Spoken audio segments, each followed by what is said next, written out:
My palms sweat. Dirt from the walls is smudged across them and slivers in the folds. There's a faint smell of kebab in the air and an excited murmur moving down the platform like Chinese whispers. I wonder how distorted the message will be by the time it reaches my end. Can you hear it too, Mum? Do you think they're whispering about me? There are other scarves too, red and white combined, and I guess that a football game must have taken place. Yet his scarf is different. It's pure red. The red people affixed to the badge of fiery passion, the badge of cold-blooded murder, without the interludes of white to dull its beauty. He is unique. I've watched him for weeks now, and the time has finally arrived. The clock says 15:32 as casually as ever, but it secretly signals to me this is the correct time. It's not destiny, it's the careful planning and instinctual knowledge inside. Mum, this is the moment. Now my breath barely disturbs the stillness of the cavern the swarm of strangers are gathered in, all awaiting the rush of wind that will open up the arteries, revive us. Everyone appears lost, shuffling on their feet, staring at the same grotesquely large posters until they become less overpowering, fiddling with buttons, holding their phones and longing for reception, anything to avoid eye contact. My favourite moment is the shared objective, the upraised eyes facing the same direction, the temporary enforced community as the wind invites the dusty air to dance. All I can do to keep calm is count the seconds down in my head. Even when I think of you, you're bouncing in my mind. The only details I know about him have been gathered through observations from afar. This is actually the closest I have been to him in 3 weeks. From here, I can smell his sweat weaving with his aftershave. I can also see how he's missed a belt loop and a tiny bald patch in the back of his hair, perhaps where he has a birthmark. Are you excited too, Mum? I know you've been thinking about him when we've been trying to sleep. Now, we're so close. He's reading one of those trashy papers that have stormed the city. The wires of his iPod headphones are coming out of his ears and snaking down his chest to his jacket pocket.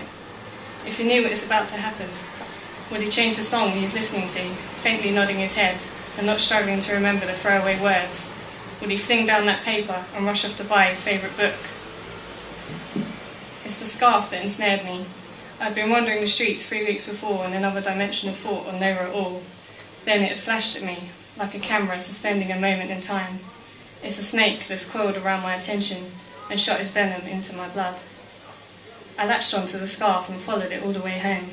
The rain tried to bully my eyes closed, but I stood firm, keeping them set on the scarf weaving through the grey world. When he reached his house, I stood outside for another half an hour, smiling, pouring with gratitude. Since then, he's been my daily plot. Today, he's thrown his scarf on haphazardly, perhaps being late or not wearing it for warmth, but simply out of habit. I can only guess who bought it for him. His girlfriend? His mother?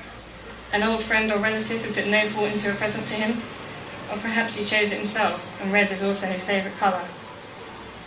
Despite following him, I recall very little about his appearance, and when I try to remember 3 days later, I won't have a clue. I can guess that he has black hair, but then I can also guess it is blonde. I can say he's short or maybe tall. I can say he's black, white or Asian. Yet the fact is, I haven't paid attention. When the photo appears in the paper, I will look on it as fresh-eyed as everybody else. What I remember most is the sense of him, a presence. He's like a positive image in a photograph where the rest has been inverted. Even more peculiar is the sense that he is aware. Sometimes I have caught him pausing in the street as though to let me catch up.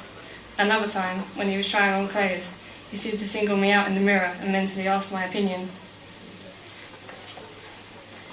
The countdown begins to flash. Stand back, train approaching. My chest implodes and the rest of my body springs alive. All I hear is the harmony of sounds, beating inside and the roar of the train. Step forward. Peer into dark. Wind hisses at hot skin. Folding newspapers. Roar gallops in heart. Eyes of light emerge. Monster creeps closer. A unison of feet. Red scarf flutters. Spring forward. Head slightly turns. Outstretched arms connect. Eyes of train wide. Mouths silent words. Falling. Newspaper flailing. Reach out.